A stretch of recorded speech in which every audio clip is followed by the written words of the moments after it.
Hello everybody, my name is Mario Greve and this is my colleague Bastian Standfest. Hello.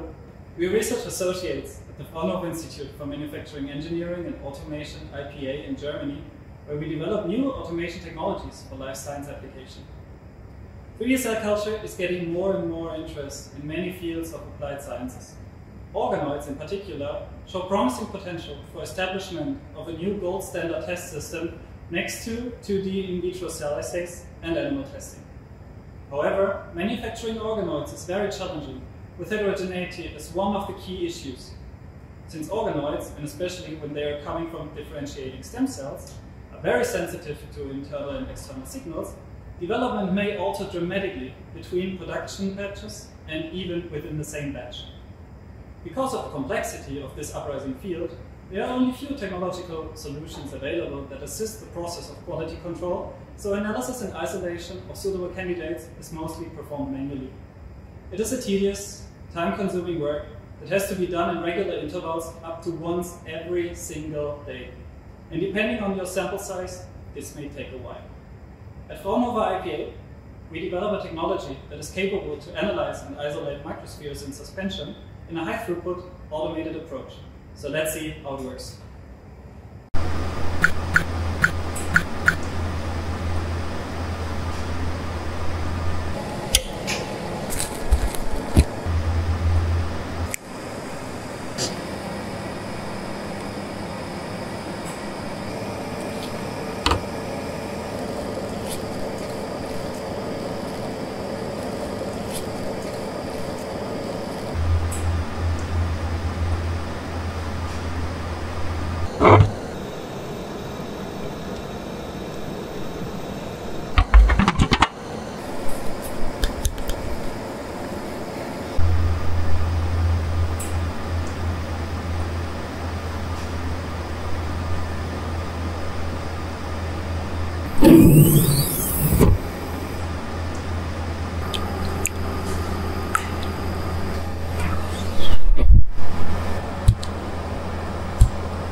Hello everyone, my name is Bastian Standfest and I'm taking care about the technical aspects of our organizer.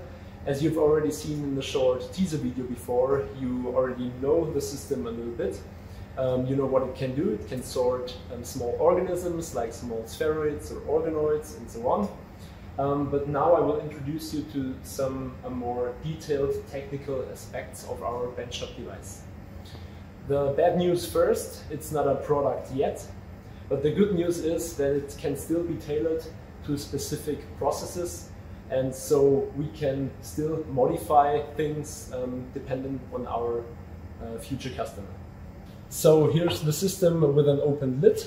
The sorting disc and also the infill chamber is excluded so that you get a better overview about the system.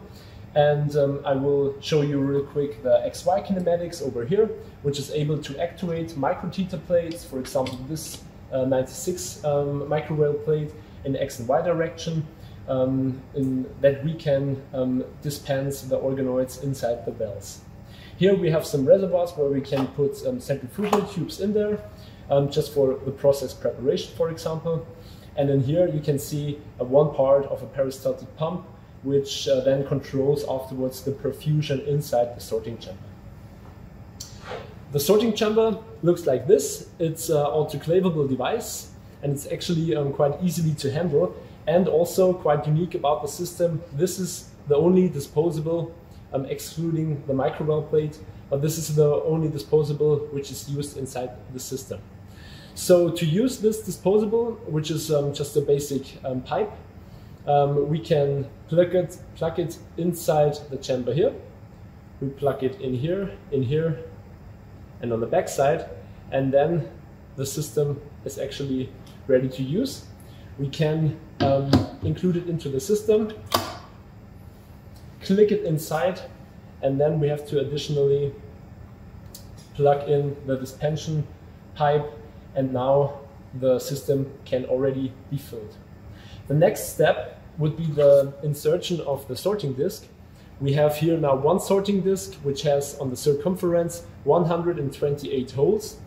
The holes are important for the size which should be sorted afterwards. In this case, we have our disc with 1 millimeter holes, so the maximum circumference of our spheroids is 1 millimeter, but it can also sort organisms which are smaller. To sort organoids which are bigger than 1 millimeter, we have to change this plate. We already created some with like 2 millimeters circumference of the smaller holes. So therefore we are also able to sort different size variations of spheroids and organoids. The next step is to include this disc inside the system, click it in, and then the system is ready to go. The next part would be to prepare the system with our waste or with a basic centrifugal tube. We can insert it here on the back side, because on this side there is one dispensing outlet where we can, for example, dispense spheroids which are too small. This means which has to be further cultivated. And on this side here there's another dispensing station where the spheroids are dispensed inside the actuated microheater plate. On the left-hand side here, you can also see our optics device, which you already saw in the video. So this means the organoids pass this optics device. The images are taken of the spheroids, and then afterwards a machine learning algorithm decides if the spheroids are able to or are good for the further processing, for the next step in the process chain or not. If they are, for example, too small, you can dispense them in the Falcon tube. If they are good, you can dispense them directly into the microheater plate. As you've already seen in the short video, you can now take just some general some liquids, some media with organoids inside or spheroids, and then just put it inside the filling chamber, and then start the process. And then you can see that the spheroids are sorted after a few minutes. The infill chamber is able to be filled with 100 milliliters of cell media maximum, but if you have a really expensive cell media, then also smaller amounts of cell media is possible. And after filling the spheroids with a suspension inside, the spheroids are sorted into the holes on the circumference of the sorting disc, and afterwards they are brought into our optical detection device. This is also where we are right now. This is the state of the art. We are trying to optimize the image quality, since the machine learning algorithm needs really good pictures to decide whether the organoids are good for further processing or not. As you have also maybe recognized that the microwell plate is tilted 45 degrees. This makes it tough for robots, for example, to put the microwell plates automatically inside. We also know that, but since this is just a demonstration benchtop device, we were focusing on filling and unloading the microwell plate by a human operator. After the process, when the microwell plate is filled with single spheroids, for instance, it's also quite easy to clean the system, and therefore we have to detach the sorting disc first, put it into the autoclave, or just clean it manually. Then we have to detach the pressure pipe, and then detach the loading chamber with the media inside. And before my colleague Mario tells you something about the biological data which we produced with this device, I will show you the software real quick and the different modes which this device uses. So let's jump into the demonstration of the software. We have a cloned software here right now, which is actually a twin from the display, which is mounted on top of the device. Now it's able that you can also see what is happening inside the device when I'm acting with the user interface.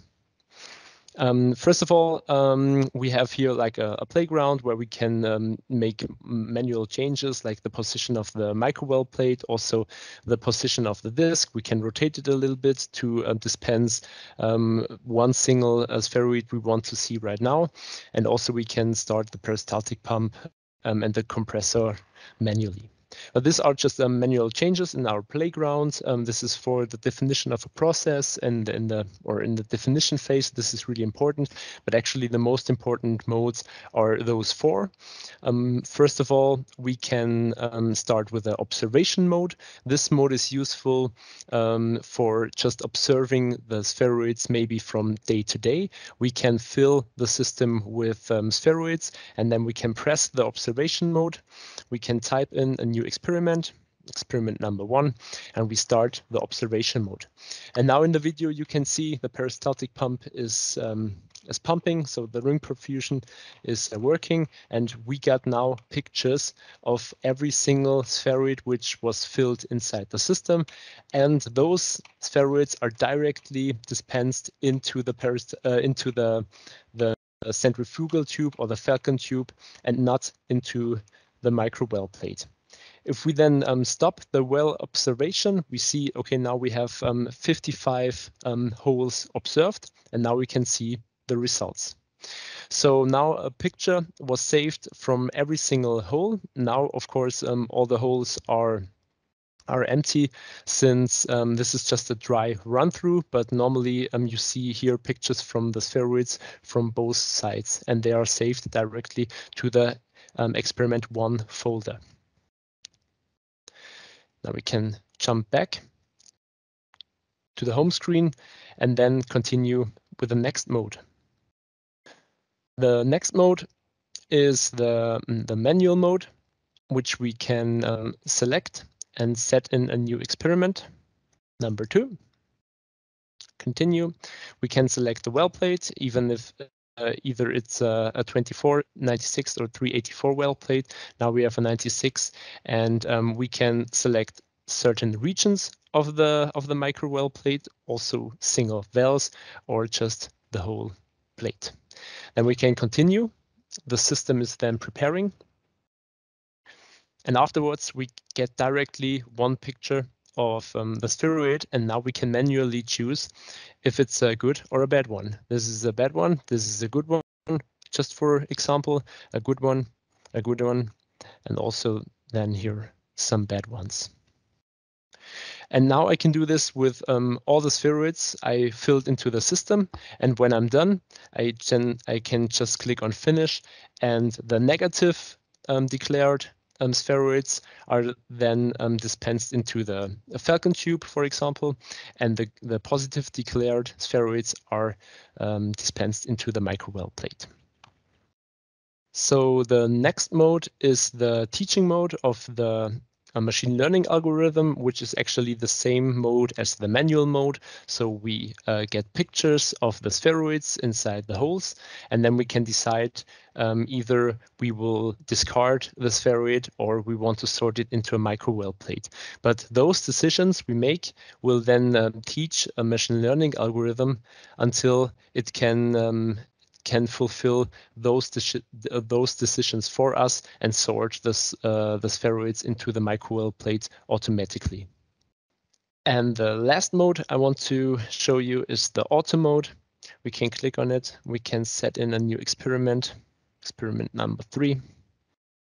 And then we can again tell tell the system which row, which column, or the whole plate it has to fill. In this case, the 69 well plate again, we continue. And then what the system does, it will sort all spheroids inside the chamber into the micro well plate. So this is actually same thing as the observation mode, but in this case the spheroids are not landing are not dispensed into the falcon tube, but directly into the micro title plate.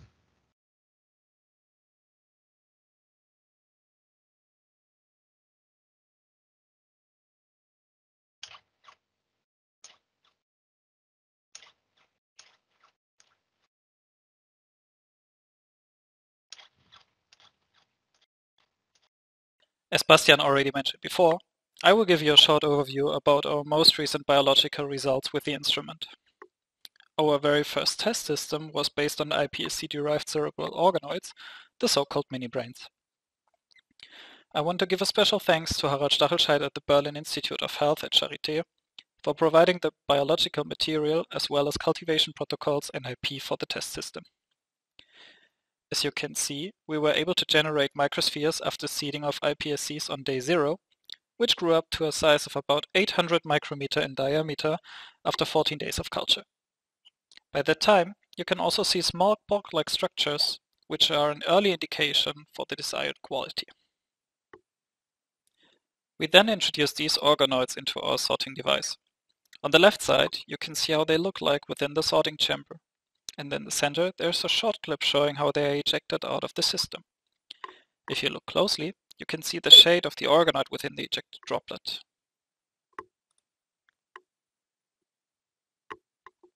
Finally, in the right picture, you can see how the organoids look like on a glass slide after ejection, and as you can see, their integrity looks just like before sorting. We also checked the size of the spheres and noticed some shrinking after sorting of about 120 micrometers in diameter. We suggest this effect might come from osmotic forces, and as you can see, the spheres recover quite a bit already after 24 hours. However, we did not investigate this further yet. In addition to the morphology, we also investigated molecular patterns of the structure protein affectin, and we observed similar patterns in the sorted samples compared to the unsorted controls, as they are indicated with the red arrows. So all in all, these experiments show that we are able to maintain the overall integrity of the microspheres throughout the sorting process. In our next set of experiments, we used L929 mouse fibroblast spheroids to determine the long-term effects of the sorting process on the physiology of the spheroids. We cultured the spheroids for 7 days and subsequently introduced and analyzed them with the sorting device. Like in the previous experiment, we showed that the overall integrity is similar, but again we observed a change of size before and after sorting. However, this time, the size of the spheroids increased instead of decreased, as you can also see in the graph on the left side. In this experiment, we were also interested in long-term effects of the sorting process, so we monitored the spheres for additional 7 days of culture after sorting and compared them to unsorted control samples. As you can see on the right, spheroid size of the sorted samples was similar compared to unsorted control spheres. Furthermore, analysis of metabolites in the culture media also resulted in similar levels of glucose on the upper half and lactate on the lower half of the left graph. Investigation of lactate dehydrogenase, which is an indicator for apoptosis, revealed over 2-fold higher LDH concentration in the control compared to the sorted sample. At the end of the experiment, we also wanted to evaluate the performance of the sorting technology, so we collected a total number of 92 spheroids, introduced all at once into the device, and determined the integrity of the spheroids as well as the efficiency of the sorter. This resulted in 84% healthy spheroids, while 4% were damaged and 12% were missing in action. For the efficiency, we managed to get single organoids in 73% of the whales, 25% of the whales had doublets, and 2% resulted in triplets. This was a very first evaluation of the efficiency, and we are certain that we can increase it by optimizing several process parameters. Talking about This is one of our major next steps, as there is plenty of optimization potential of the technology. We also want to improve the image quality by developing a better optics cube, so we can finally start to establish the AI sorting algorithm with high-quality images. In addition to technological aspects, we also want to further investigate the impacts of the sorting process from biological perspective, including integrity and stability, proliferation and apoptosis, and metabolism. Finally, we would like to test the technology with more cell systems and develop adjustments as necessary. I would like to thank my whole team at IPA. Andreas is head of department, Martin is group leader for the engineering, and Jessica is group leader for the biology part, Bastian and Simon for the hardware, and Michael for the software development. I would also like to thank Harald Stachelscheit and Valeria Fernandez-Wallon and their whole team at the stem cell core of the Berlin Institute of Health at Charité for the great collaboration in that field. We are always looking for end users and technology suppliers for development and validation projects, and if you are interested, please contact us by mail or leave a message on LinkedIn. Thank you very much.